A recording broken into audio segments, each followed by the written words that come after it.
What is good, everybody? This is Joe. For some reason, everything got screwed up when I went on. It was funny, but whatever. It is what it is. Welcome to the Detroit Lions News Podcast. I'm your host, Joe Chap. We're gonna be talking all Detroit Lions. I gotta fix this brightness because it is too bright. But we're gonna be talking all things Lions. Obviously, today Brett Holmes had his presser. Obviously, we know that there's mock drafts galore. We're gonna talk about that. Honestly, I don't get lost in the mock drafts because they're just an exercise. But when you talk about a mock draft, you talk about, do you like the pick or not? I think there's two 7-round mock drafts by John Neo and Dane Brugler. We're going to talk about. You probably see it on the page if you don't follow it already. Detroit Lions News Podcast on Facebook. And then if you're on Twitter, you probably didn't see it because I didn't post it on there for some reason. I got busy, but that's just the way it is. So we're going to go about that. And if you missed the Brad Holmes press conference, I'll give you all the little tidbits and we'll talk about that in a case-by-case basis. But obviously today, we're a week out from the NFL draft. Next week at this time, we'll be about 4 hours away from the draft, 5 hours. And we'll probably be around 7 hours until we get to the Detroit Lions pick because, well, they might trade up. I think I have a sneaky suspicion that the Detroit Lions will trade up for some odd reason. I know that there is a lot of things that are going against the grain with when you talk about the Detroit Lions trading up. Obviously, they only have one pick in the top 100, and then you have to go to, the next phase of it, which would be I think 102 or 108 or something like that. But it's just an interesting time for everything with all that's going on with the Detroit Lions. So we'll talk about all that. But obviously, let's start this podcast the only way we can. Obviously, Brad Holmes talked today. There was a lot he said in that press conference that was it was actually pretty. It was a pretty good listen. If you get a chance, go on the Lions YouTube page and you could look that up and watch it in full. He gave a lot of good tidbits. I'll give you the tidbits right away. But all in all, he did a damn good job. But Detroit has one pick. They have two picks in the top 100, and then they have one outside the top 100, which is 102. And then they have they have 5 picks in the top 200. So that's pretty good. It might get the deal done. But all in all, the Detroit Lions will be picking at 28 as of now. But I imagine that will go up as we get closer to the NFL draft, and they might trade up.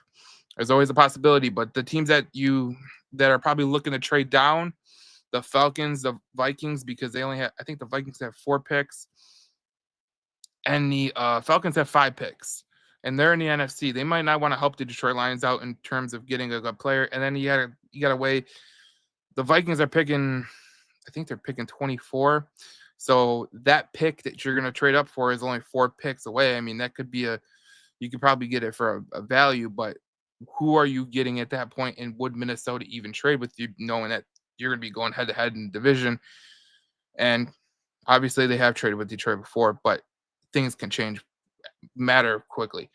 Let's get to what Brad Holmes said today. So Brad Holmes was talking to the media today. He gave a couple quotes that I want to give you right now. He talked about trading up.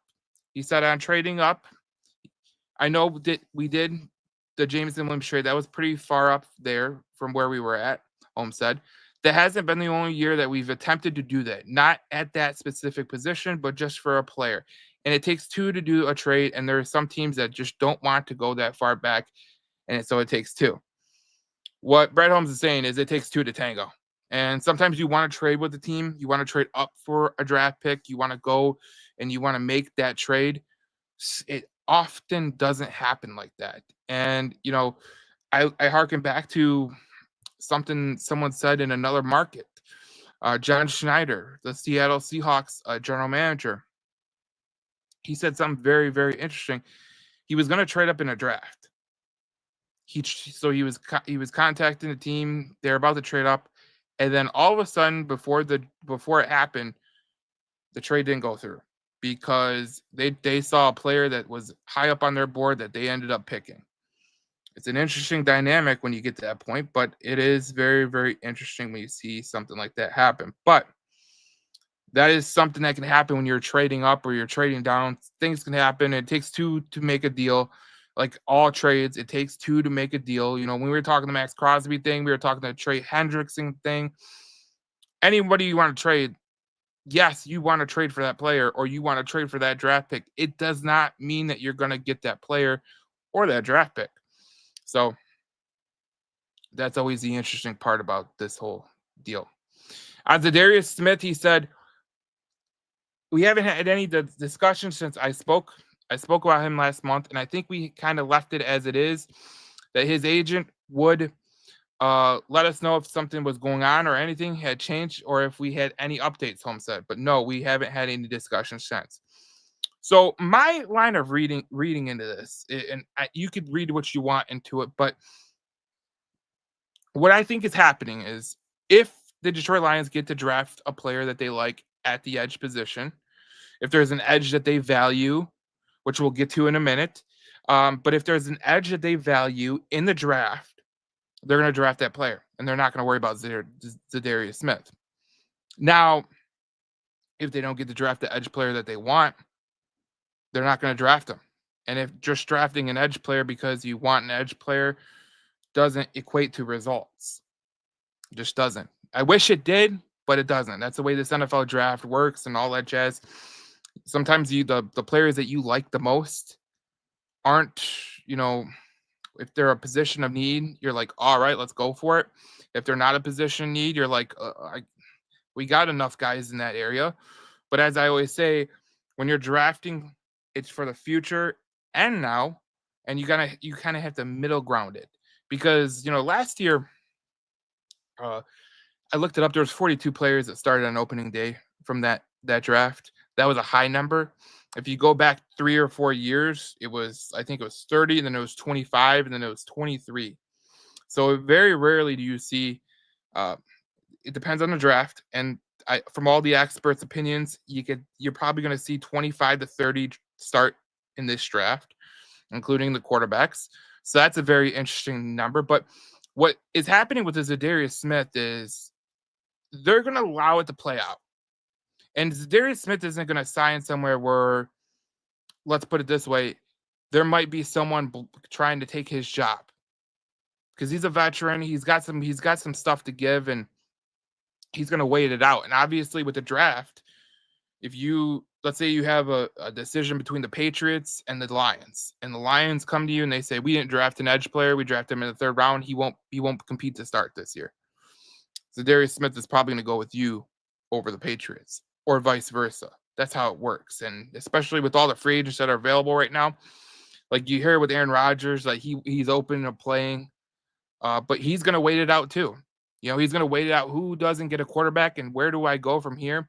Because obviously, if you're a team and you're drafting a quarterback and Aaron Rodgers is there's a chance that he can get a little bit upset, just like Kirk Cousins and Michael Penix last year.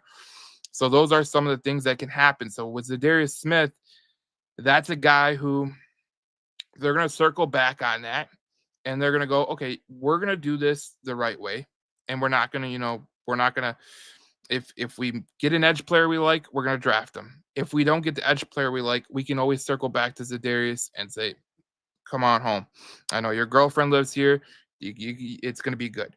So that's what he said about Zadarius Smith. Now, it was interesting because a lot of people that, are Lions fans, they think that Brad Holmes is going to choose on need. He's never choosed on need ever in his illustrious Detroit Lions general manager career. He's never choosed on need. But he said this about the best player available. He said, this is where I get annoyed, but sometimes don't understand the whole need thing, because with each season ends, it's going to be something else, Holmes said. Another player's contract's going to end. Another player's, unfortunately, might be coming off an injury, like it's going to be something different every single offseason. So if you're trying to chase what happened last season of, oh man, this guy's contract's come up, you're trying to chase, oh, this guy's got an injury. You're just kind of getting into a cycle that I think is a little bit dangerous to get into. So that's why I've been more of just get the best player. And as we've seen with Brad Holmes, he will not just draft on need. He'll draft on the best player available. Harken back to last year, the draft. He drafted 2 cornerbacks back to back in Terrion Arnold, and Ennis Rakestraw. If you go back, to the first draft of Brett Holmes, he drafted Aleem McNeil and Levi Onwuzurike back to back. Levi Onwuzurike was first, McNeil was second. That was in the second, third round, but it's obviously shown that he does draft the best available player. If you look at his drafts over the course of the 4 drafts that he's been here, you can see that he doubled up in corner in year 4. He got another safety in year 3 with Brian Branch, which they don't play the same position, so it's fine. He drafted Jahmyr Gibbs same year that he got Dave Montgomery, so he took the best player available right there. He went and traded up for JMO. He drafted 3 safeties in 3 separate years, so that just shows you what Brad Holmes is all about. And he drafted 2 defensive tackles back to back in the first year of his draft. So that shows you everything you need to know about Brad Holmes. He's not going to draft on need. He's just not. The reality of the situation is when you draft on need, there's a potential that when you draft that player, when you draft the player that you say you need, sometimes you get lost in the sauce. Sometimes you pass up on a player that you don't want to pass up on. And sometimes, not all the time, but sometimes you take a guy that you need. You say, I need an edge guy, right? And then the next thing you know, you're going down the road and you're like, the guy that you passed up on went to a division rival and you thought he was a good player, but you needed this guy. Well, if he goes to the division rival and he becomes a Hall of Fame player, you kind of lost out on that. So that's kind of the thing that you get with the whole best player available and everything like that. And it was interesting because the thing this week was Matthew Golden, the wide receiver from Texas. He was on a visit with the Detroit Lions, and a lot of people are tying his name to Detroit and all that jazz. I mean, he just took a visit. Visits can be like, I want to know more about this player. That's all visits are, pretty much. But when you get a visit from a guy like Matthew Golden, it's very, very interesting. But it is what it is. On the wide receiver competition, now this is an interesting one because as we said I just tied into it, Matthew Golden did visit the Detroit Lions, and this is what he said about the wide receiver competition. He said, it's kind of like we talk about with corner. You really can't have near enough of them. And obviously, receiver, it's similar, Holmes said. Now, the only thing about receiver is that I always felt like receiver is probably one of the more voluminous positions in each draft. There's probably more of those guys. Even veteran free agents are available after the draft as well. But yeah, I mean, you just have to add one. Just continue to add youth. We're happy with the guys we have, very happy with the guys that we have, but obviously it'd be great to have one, to get one. So again, Brad Holmes shows that he is not a guy that's going to give you any kind of information.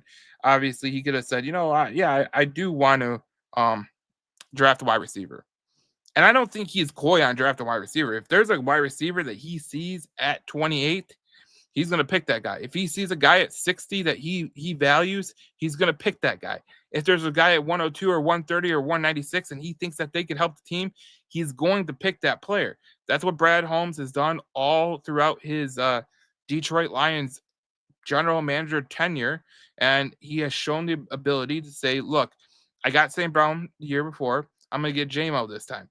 And vice versa. Like he's open to adding anywhere possible, because when you draft, it's not just for this year. I think a lot of people, they always get lost in draft picks have to contribute right away.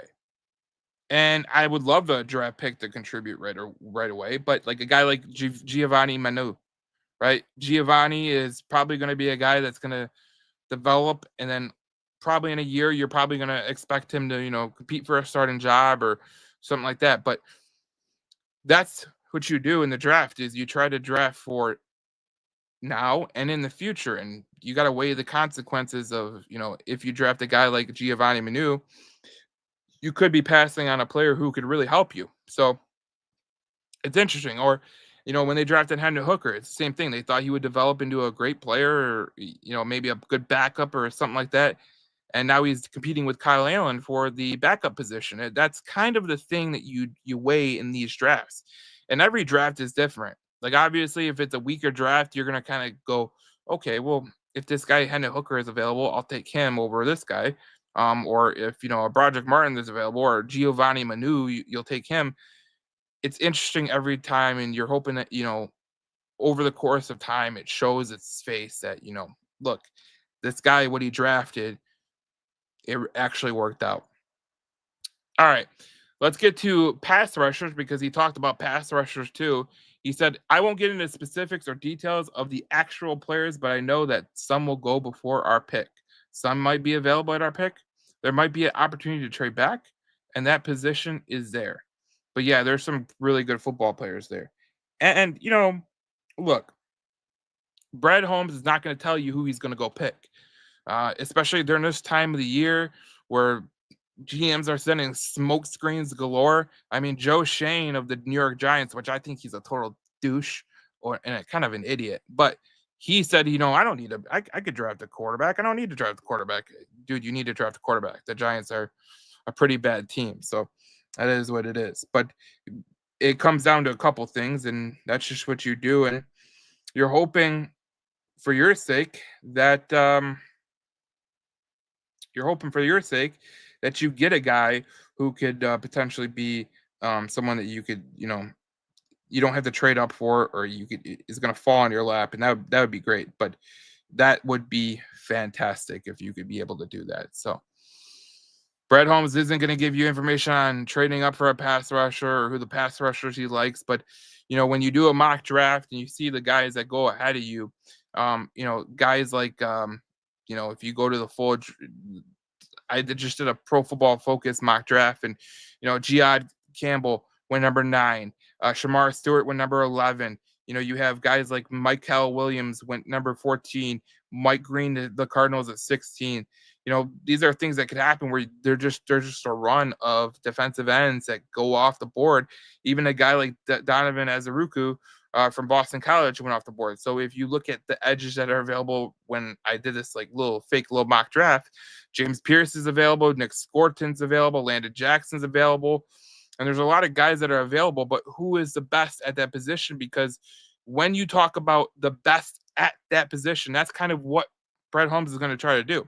And right now, and when I did that little exercise of who is the best player available on the board, this is what you get. You get Malachi Starks, the safety. He's one of the best players on the board. Luther Burden from the wide receiver from Missouri. James Pierce, Omarion Hampton, Omar Norman Lott, the defensive lineman from Tennessee, and Gray Zabel, a tackle from North Dakota State. So these are some of the things that can happen, where you're sitting at 28 and all of a sudden there's a run on edge players. And then you're like, what the hell? Even a guy like Tyler Booker went a pick before they went at 26 to the Rams. So you could have it all in your mind what's going to happen, but the reality of the situation is you don't know how the draft is going to play out. And Holmes said that in his press conference. He said, just get your popcorn ready. And that's kind of what you get with this. So it is what it is. I was interested what he said about Holmes on character. Now, he talked about character, and this is what he said in his press conference. He said, in terms of character evaluation, I wish it was easy as seeing the headline, Holmes said. He said there's so much more depth and detail and research that's involved. It's literally, I tell our scouts, in terms of character, it's year-round. It's the house you got to build year-round, and it leads all the way up to the draft, really. I've always said it's a case-by-case everything that you may read may not be what actually happened. And that's actual details of it, whatever the case is. But that's just it. It's case by case, but it's a lot of depth and it's a lot of research. What he's saying right there about character, there's a guy that's out there, James Pierce. There's character issues. There's red flags that are coming with James Pierce. There's red flags that are coming with Mike Green. There might be other guys that are in the draft that, there's character issues coming with them. But what Brad Holmes is saying is, you can't read the headline. You have to look at the full picture, and you have to get a good glimpse of it. And these NFL teams, they have a lot of things at their disposal in terms of they can go to a guy like they can go to their head of security who might be an ex-CIA agent, an ex-FBI agent, and they might get really good intel on a certain player, or they might know someone in that department, or they might know someone that was involved in the case or something like that. Those are the things that can happen. That's why he says that it's a case by case basis, and you don't really read the headlines because Brad Holmes can't read the headlines. He has to read the whole picture, and that's how it goes. But it is what it is. But that's what Holmes said today. Obviously, he's not going to give out any information. Like you usually will see some guys give out some information at the draft, and usually those are the worst general managers. So when you see a guy like Brett Holmes perfectly stay coy and not give you any information, that's not by the wayside. But it is what some of these guys do. All right, let's get to next on the podcast. Let's get to the mock drafts. There's a couple mock drafts I wanted to go over with you guys. Obviously, if you're listening on the podcast, Detroit Lions News podcast, Apple, Spotify, wherever you get your podcasts, you're on YouTube, you're on Twitter. If you missed this, you can go back. I think we'll clip this too, so you guys can go into it. But here's the first mock draft. This was from earlier this week. It was from Mel Kiper and Field Yates. And Mel Kiper picked for the Detroit Lions. And it's just very, very interesting. So this is a Field Yates, and Michael Williams, the edge player from Georgia, went to 28. At 60 was Marcus Mabo from Purdue. And Clemson was, the 102 pick was Barrett Carter, the inside linebacker from Clemson. And when you look at a guy like Michael Williams, Michael Williams he's a really good player. When we look at his statistics, I'll put it up on the screen for you right now. But when you see his statistics, it's very, very interesting what he has. Okay, so like I put it up on the screen for you, for the people that are watching on Twitter or YouTube or whatever you're getting it. But he had 5 sacks this year. When I did the mock draft with the simulator, he wasn't there. But he had 5 sacks, 6 hits on the quarterback, and 15 hurries. He had 2 batted balls. His pass rush win rate is 11.1. His run stop rate was pretty high at 7.6%. So he did pretty good there. But he had some good games against Texas. He had a good game against Tennessee. Texas in the second game. Mississippi State was his best game in terms of Pro Football Focus. But he was over the tackle 151 times, outside the tackle 222 times. That's not unusual for a guy like Michael Williams. But that is just what it is. So you look at a guy like that, and then you look at a guy like the player Mabo, Marcus Mabo. This guy is interesting. When I went back and I looked at it, he did play in the Big Ten, and this is a very, very interesting guy that Kiper picked at that 60 position. Kiper picked Marcus Mabo from Purdue. You could see that, he only gave up 3 sacks all year long in 2024, playing in the Big Ten's pretty good. 1 hit, he gave up 21 hurries. Over the course of his 3-year starting career, which he played 6 games in 2023, he's only given up 4 sacks, and he's only given up about 5 hits on the quarterback. So that checks out right there. He's played majority of his snaps at right tackle. He played a couple of his snaps in his first year at guard. So he's got some versatility. So that does check the mark for a guy like Brad Holmes, who does like the versatility. And then you look at a guy like, let's look at a guy like Barrett Carter. And Barrett Carter, he's a good player, but I'm not really big on him as a linebacker, but his coverage grade is absolutely awful. You can see right here, he had 839 snaps last year. He had 416 coverage snaps last year. Tackles, he had 67. He had 10 missed tackles. I don't like the missed tackles. That's not that great. But you could see that his coverage grade is 47.7 on Pro Football Focus. His missed tackle rate was 11, which is a really high number for missed tackles. Um, his completion percentage against was 68.2. He gave up 5 TDs, 0 interceptions. He had 3 forced incompletions. And his passer rating allowed was a 131.6. I'm sorry, but that is just brutal. When you talk about giving 131.6 on pass coverage, we're lost in the sauce right there. We truly are. But that was Field Yates, and that was Mel Kiper's draft. But Mel Kiper drafted for the Detroit Lions, which, I mean, if you really want to be honest, Mel Kiper, Matt Millen, whatever the case may be, brutal draft for that one. But let's get to, let's get to what happened with the with Dane Brugler, because I thought a lot of people on the page, they really had a really good input on Dane Brugler's mock draft, which I thought was a bit interesting. So this is Dane Brugler's mock draft. He had Maxwell Harrison, the corner from Kentucky, who was a Detroit native at 28. JT Tuilamola at 60, which I do like that pick. Wyatt Millam from West Virginia. Jeffrey Bassa, which I do like that pick as well. Nazir Stackhouse from Georgia, the defensive tackle. Now, the thing about Stackhouse, he's not a guy who's going to be overwhelmingly great. He's just a defensive tackle. He's your guy that you're going to put in the middle, and you're going to let him do it. He had a horrible pass rush win rate at 2.4%. His run stop rate was 3.8%, which is not good. But would I draft him? Probably not. It doesn't really gel into my my ability to like the player. If you can't stop the run and you can't rush the passer, what good are you as a defensive lineman?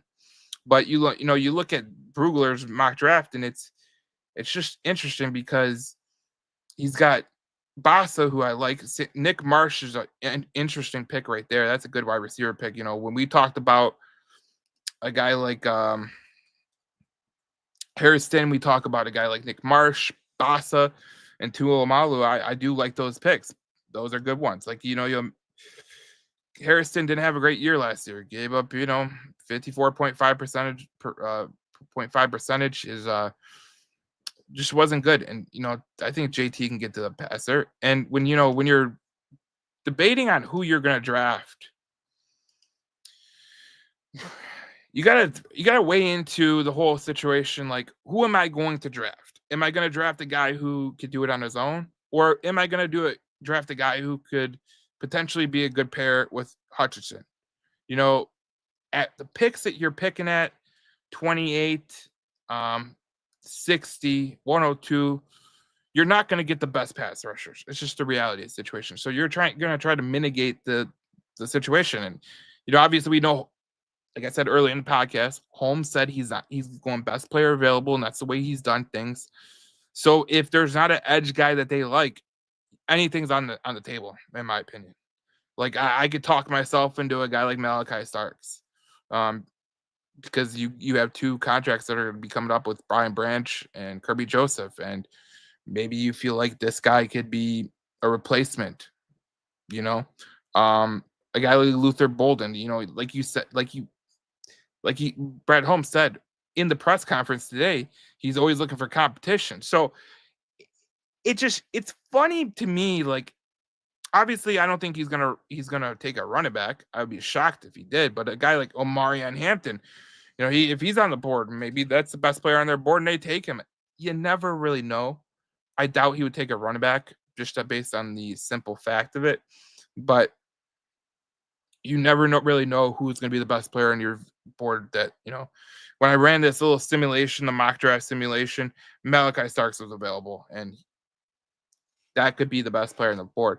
And then Dane Brugler, he finished out with Rayon Lane from Navy. And when I look at Lane in terms of his statistics and all that jazz, he doesn't even come up on the board. Interesting. But Nick Nash is a good one. I like that one, but all in all, I'm really not that impressed by the.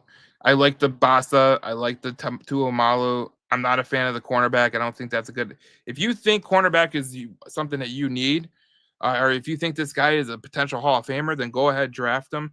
But in the meantime, like if you're gonna draft a guy like Hairston, like you got to put it together, and sometimes that could happen. So there's a third mock draft actually. This mock draft is from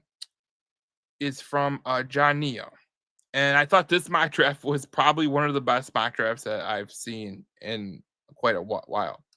So John Neo, he had the Lions picking Tyler Booker, the guard from Alabama. That fits a need for the Detroit Lions. He had Darius Alexander, the defensive tackle from Toledo. I love that. I think Darius Alexander is going to be a great player. Matter of fact, Savion Jones, the edge from LSU. So in back-to-back drafts, you're going to be going after LSU edge rushers who could, I think this guy's a little bit smaller than he's a lot smaller than Wingo was. But Savion Jones, when Bruce Feldman released his annual freaks list, Savion Jones was on there. Torrey Horton, the wide receiver from Colorado State, who his stats do impress me a little bit. Kobe Bryant from the cornerback from Kansas. Jalen McLeod from the linebacker from Auburn, which is an interesting pick because McLeod can be a useful player. And then Lon Larson from Cal Davis. And when we look at this, is a guy who was tied to the Detroit Lions, especially with the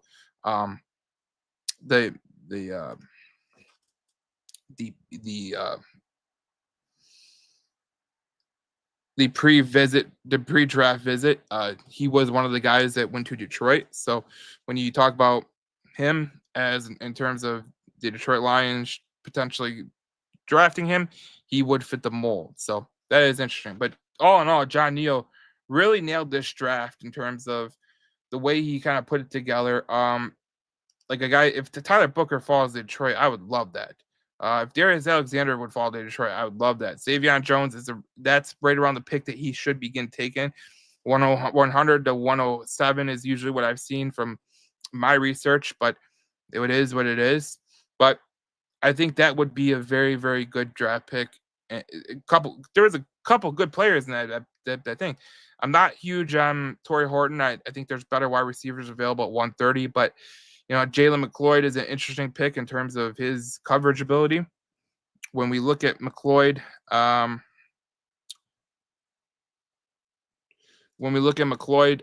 he's a really good player in terms of the way he plays, and he's not high on anyone's board, but it is what it is. I don't see him on the Pro Football Focus board, so I don't know where he got that at. But certain situations, certain people have certain people on their board, and certain people don't. So it is what it is. But I thought the first couple picks were pretty good. I thought that was wise. But these mock drafts are just crazy because when you talk about mock drafts in totality, you talk about, you're trying to. I always tell people mock drafts are a simulation. You're trying to see who's available and who's not. And I think a lot of times when you talk about a mock draft, you talk about, oh, this guy's available, this guy's not available, this guy could be available, we could pick him, blah, blah, blah, blah. It's just simulation. It's a tool. It's something to be used. I'm sure the teams use it just to use, just to figure out who's on their board and who's going to be available and all that jazz. But all in all, I think it would be very, very important to kind of put that together. So let me get to some comments. I'm live, so it's going to be good to get to some comments. Holmes is the man. Trust him full send. Patrick, you're right, and I'm going to get to this next. This is actually a really good segue into what you're talking about. So I did some research. On Brad Holmes, and I was very fascinated how he ranked out towards the rest of the NFL. When you talk about draft picks, you talk about they need to be on your roster, they need to contribute. some guys are going to be special teamers that you're going to draft. Some guys are going to be backups that you're going to draft, and some guys are going to be starters. But keeping them on your roster shows that you had a strong draft class. When I went and looked at the Giants, the people that they've kept on their draft class wasn't that good. When I went on teams like the Ravens, the Eagles, the Buccaneers is another one that pretty much shocked me. They had a high percentage of draft picks on the roster, but none touched the Detroit Lions in terms of the players that they got and the value that they got. And it's just amazing. So this is what I came up with.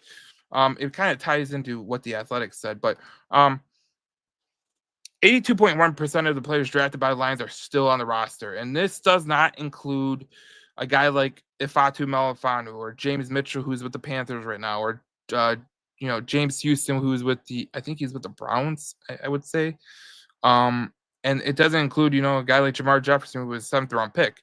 When you're hitting at 82.1% of your picks, you're doing a damn good job. 6 have been Pro Bowlers, 6 have been All Pros. That's Holmes by the number. And, you look at Holmes drafts in totality, I can't judge last year's draft. I could quickly judge it. I could say, look, Terrion Arnold could be a good player. Anish Rakestraw could be a good player. We don't know who Giovanni Manu is going to be. We don't know who Savaki is going to be. Wingo got hurt, and Mahogany is probably going to start this year. I can't speak to last year's draft. It's just too early to talk about. But when you look at the last 3 drafts, you look at Jahmyr Gibbs, Jack Campbell, Sam Laporta, Brian Branch. Those 4 right there are key contributors to your team. They're key contributors to your team. Obviously, you would want to hit on a pick like Hendon Hooker or Broderick Martin or Colby Sorsdal or Antoine Green. But you got 4 key contributors in that draft. Let's look at the next one, okay? Hutch. I think that's a pretty good pick. Jameson Williams, I think that's a pretty good pick. So you got 2 right there. Kirby Joseph, that's 3. You got a good depth player in Malcolm Rodriguez and a potential starter in Malcolm Rodriguez. And then Josh Pascal. I'm not a big fan of Pascal, but you know what? He's depth. And he's on the roster and he's done a damn good job. But you still got 4 players out of it that are really helping your team.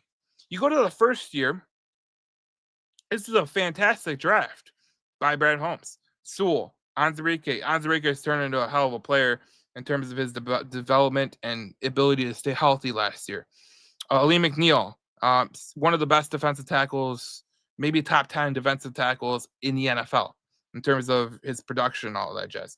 Ifeatu Melifonwu was a guy who really helped out the Detroit Lions in years. Obviously, Amon-Ra St. Brown, he doesn't need no introduction. We know who St. Brown is. That's another one. So you hit on 1, 2, 3, 4, 5. If you count Derek Barnes, who starts for you, it's Sam.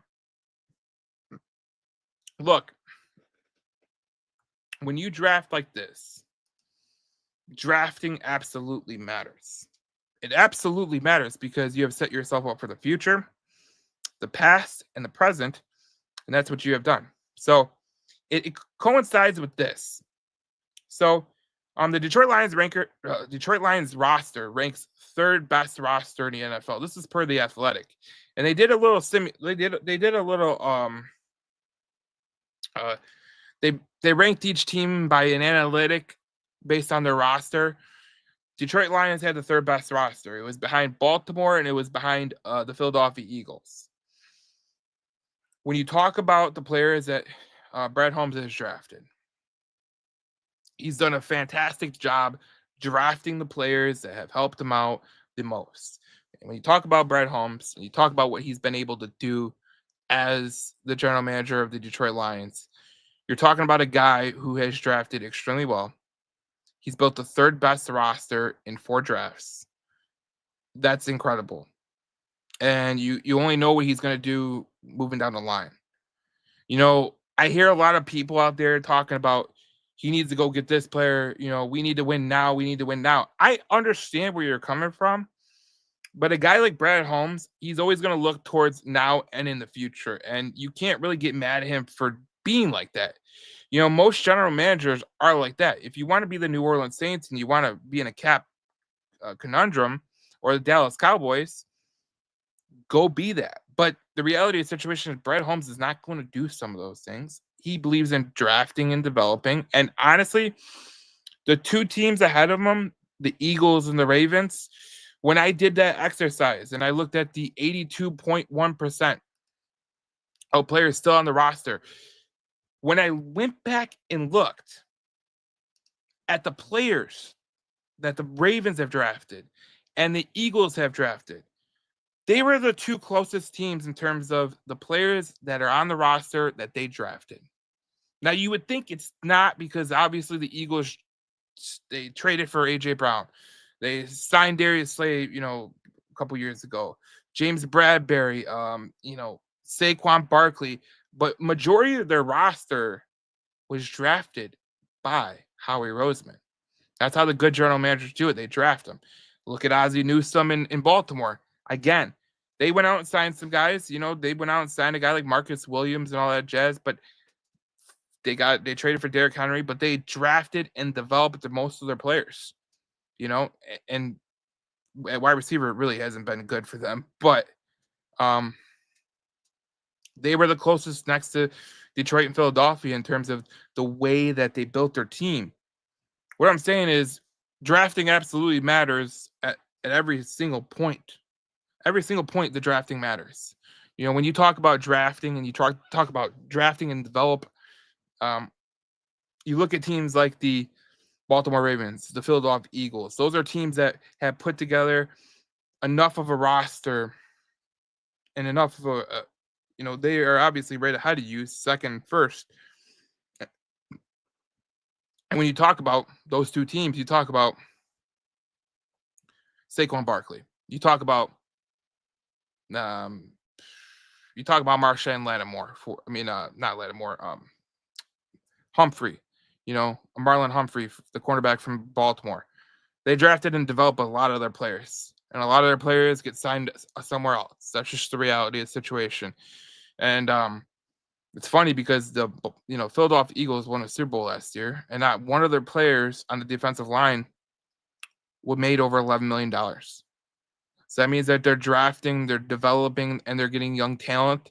And what they're doing with that young talent is, okay, we got the young talent, let's go spend it on this. And if you look at the salary cap comparisons between the Detroit Lions and the Eagles, they spend their money nearly the same way. They spend most of their money on offense. Obviously you can make a comparison with Lane Johnson and Penei Sewell. You can make a comparison with St. Brown and AJ Brown. You can make a comparison with Devontae Smith and James Williams. Like, there's a lot of comparisons that you can make between the Philadelphia Eagles roster and the Lions roster, especially when you look at their salary cap and you look at the players that they've drafted. And it's the same kind of thing that Brett Holmes wants to do. He wants to draft and he wants to develop. And, having the third best roster in the NFL doesn't come by accident. It doesn't come by accident. You're drafting, you're developing, you're getting guys. Like I said, Brett Holmes had 6 All-Pros that he's drafted. He's drafted 6 Pro Bowlers that he's drafted. This guy has done a damn good job at being very, very good at what he's been able to do. And if you want to give St. Brown and all that jazz, it's just a really good thing. So obviously, Brett Holmes has done a hell of a job as the general manager of the Detroit Lions. And to be honest, you got to be very, very excited about where that is going. So I did a poll on my Detroit Lions News Facebook page. I want to get to this because I think this is the most important thing. It's about drafting isn't for now. And 42 players started on opening day from last year's draft. A lot of the experts predict that this year's draft will have 25 to 30 guys that are going to start on opening day, which is a lower score, which shows you that, not a lot of players start right out of the hop. It's the same thing. So when you look at a draft like last year's draft where Terrion Arnold and Ida Schreickstraw and the guys that were drafted last year, there's no way you can make a thing of who they're going to be in year 2. You can't say that they're a bust in year 1. I mean, some players do develop faster than others. Like Quinyon Mitchell for the Eagles, he developed a lot faster than Terry Arnold. So did Cooper DeJean.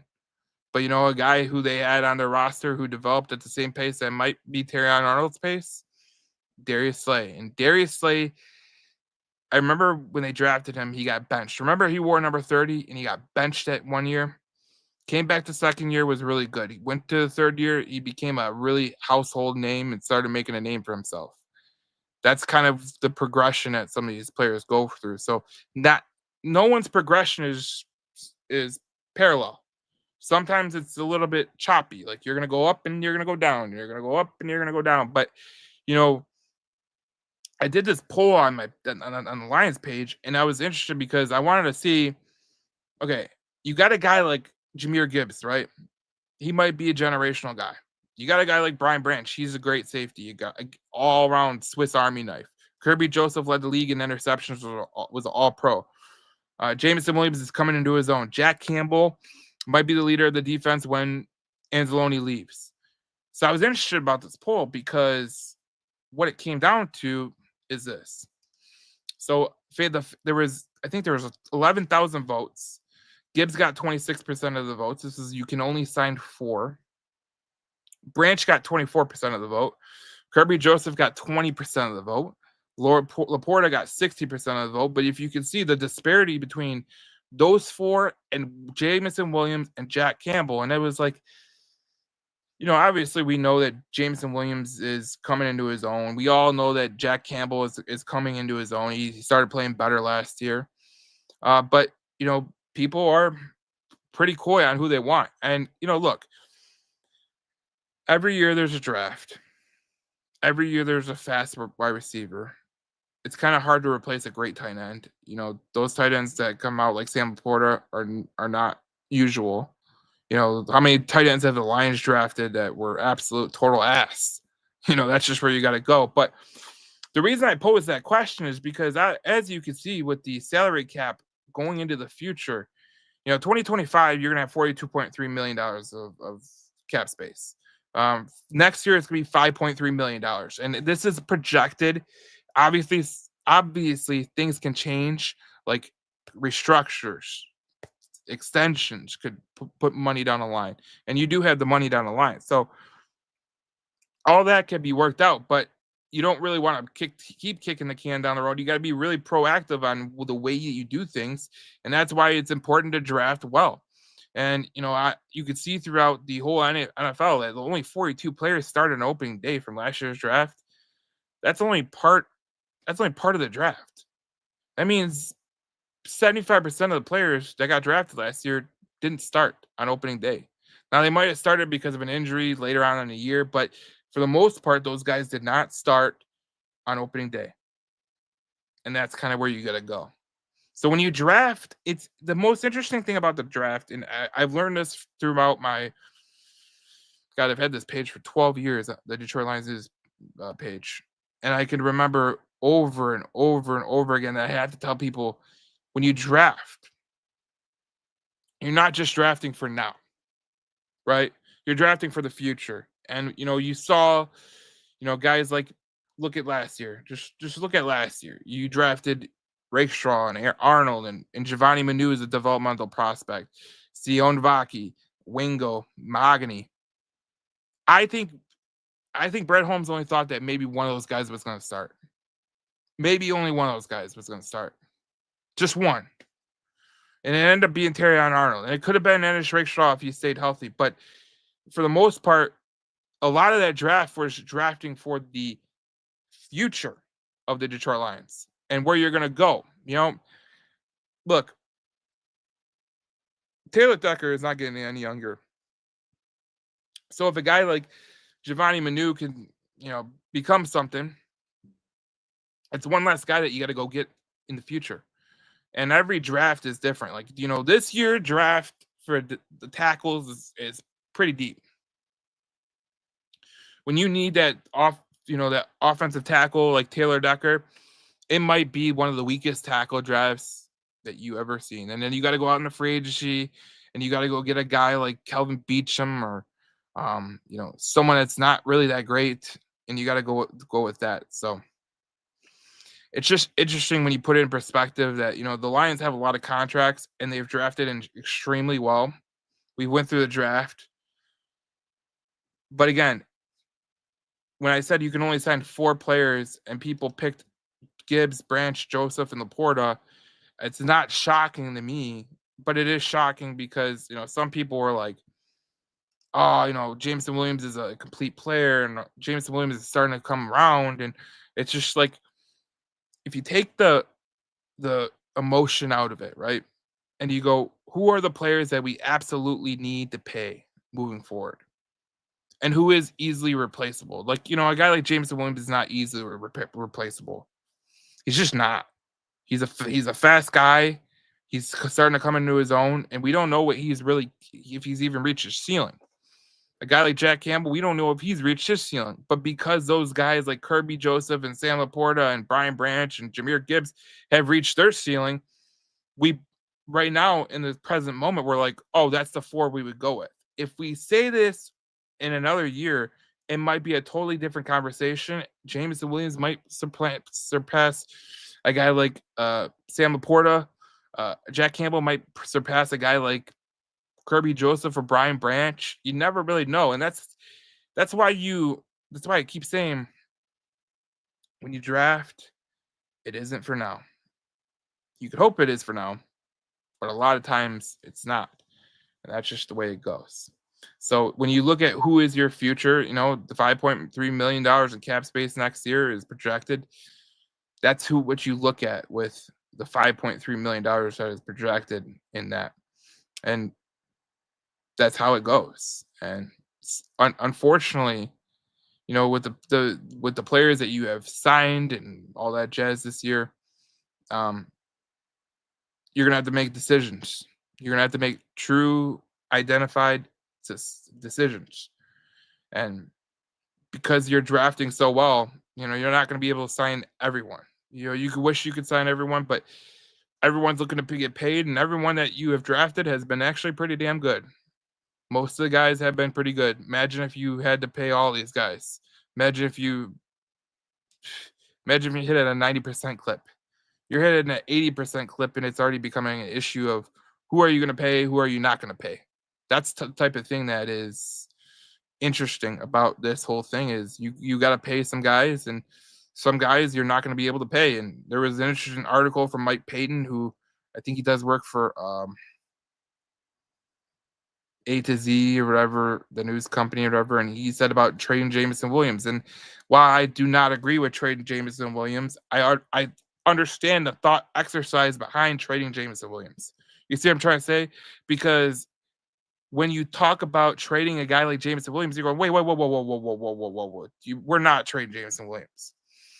But if you look at it, take it in perspective, and you go, okay, look, this guy, Jameson Williams, he's a unique breed. He's a unique player.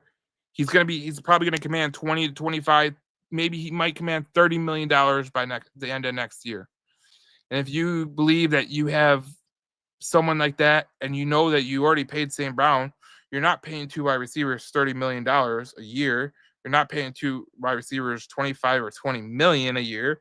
You're going to have to go out and get a wide receiver in the draft. And that's just the way this thing works. Like it just, while I don't agree with the speculation of a guy getting traded or all that jazz, because it's a very minute kind of situation.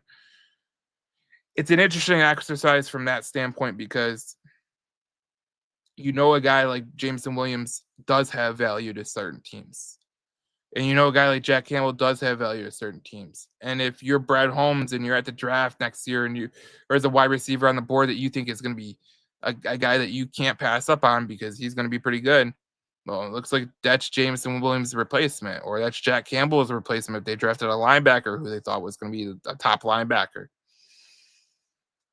Those are some of the things that can happen. And obviously, you always have to keep in mind that this is not just like a free roll. You can't mortgage the future for, right now, or else you get yourself in a situation where you really do have a Super Bowl window. Like your Super Bowl window might have been 5-6 years.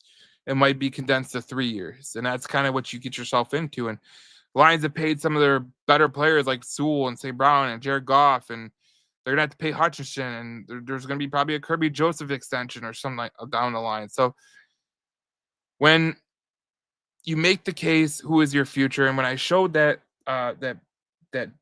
poll, I wasn't shocked by who you can only sign for 4. I sat here and I go, I kind of even was like, look, we can't sign all of these guys. We just can't sign all these guys. I wish we could. I really wish we could. But the reality of the situation is you can't sign all those guys. If they become the players that you think they're going to become, like if Jack Campbell takes another step from last year, he's going to be probably a $20 million linebacker when it's all said and done. A guy like Jameson Williams, if he takes the next step, like everyone thinks that he could take, he might be a $25, $30 million wide receiver on the open market. And it's just a thought exercise. Like, I want to keep every player that you could potentially keep, but that's not the reality. Like, good teams lose good players. That's just the reality. And look, you can't pay everyone. If you wanted to keep Jameson Williams, well, then what part of the team are you going to chance at making a weak point of the team? Is it going to be a guy like, is it going to be a defensive line position? Is it going to be a linebacker position? Is it going to be a cornerback position, a safety position that you made weak because you wanted to pay Jameson Williams $25, $30 million a year if he takes the next step?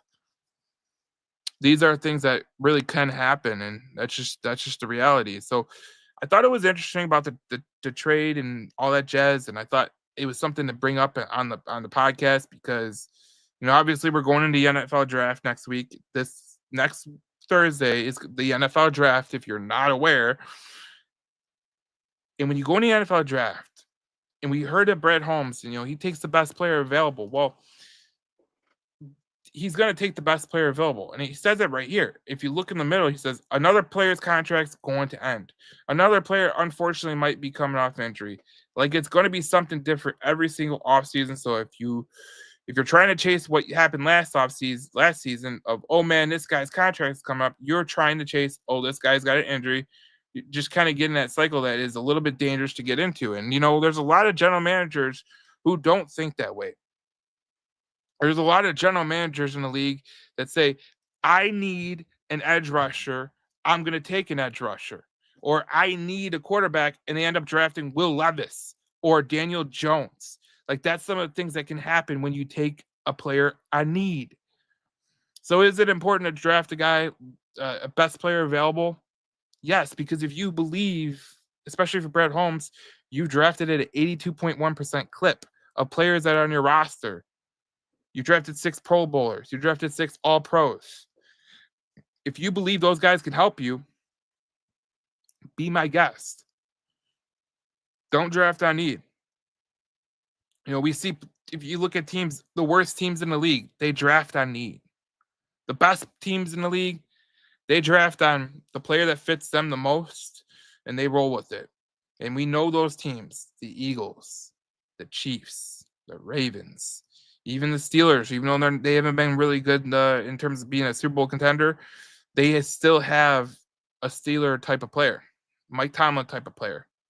Green Bay, as much as we hate them in Green Bay, they have a type of player that they like, that fits their culture, and it might not be someone that you're like, oh, hell yeah, this guy's great, but it fits the Green Bay Packers. It's just the way it is. And, for years, as Lions fans, we've watched our general managers chase their own tail. We have. We watched a guy like Matt Millen chase his own tail. We watched a guy like Martin Mayhew, who made some good draft picks, chase his own tail. Just go down the line of bad general managers with the Detroit Lions and see what they did in the draft. You have a guy that's drafted 82.1% right now. He's built the 3rd best roster in the NFL per The Athletic. And he's drafted at an 82.1% clip, 6 Pro Bowlers and 6 All-Pros. It's pretty hard to say who is your future when you got a guy that drafts so good. It's not normal for a guy to be drafting at an 82% clip. That's an elite general manager.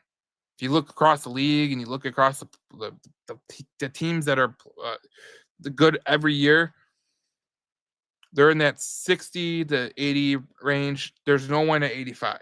There's not one team at 85. It just doesn't happen. That'd be a Madden type thing. But that's what happens when you have a good general manager. When you have a bad general manager, you know what the clip is? 30, 40%. That's terrible. That's very, very terrible. But next week is the NFL draft. There's going to be a lot of things happening. So, I just bought a new house and all that jazz. So, just trying to get that done. But I definitely will be live a couple times next week, especially leading up to the draft. I was going to do a mock draft, but I realized that a lot of people are turned off on mock drafts. Honestly, I'm turned off by mock drafts too. Because when you look at a mock draft, there's two things that can happen. One, people get pissed regardless because they believe something else, and that's perfectly fine. And then they make fun of you, and that's fine as well. But that's something that can happen. But I look at some of these experts that are picking some of these mock drafts, and I'm like, holy hell! Like, I don't really understand it, but I didn't want to do a mock draft this week. There was no way I was doing a mock draft this week. So I said, you know what? I'm just going to do this, and we're going to go with it. But thanks for watching. Thanks for listening. You can go to the Detroit Lions News podcast page on Facebook, on Instagram, or go to the Apple, Spotify, YouTube, JC Sports, and you will get all the content you can deserve. We'll have videos every day next week, so please stay tuned on that. And thank you for watching. I appreciate it. Have a good one. Obviously, we are a week away from the draft. There's going to be a lot of things that are going to be happening, so stay on my Twitter, Detroit Joe Chap. Stay on my page, Detroit Lions News Podcast, on Facebook, and you'll get all the news and notes and everything that you can desire. So we'll see you guys next week as we talk more Detroit Lions football here on the Detroit Lions News Podcast.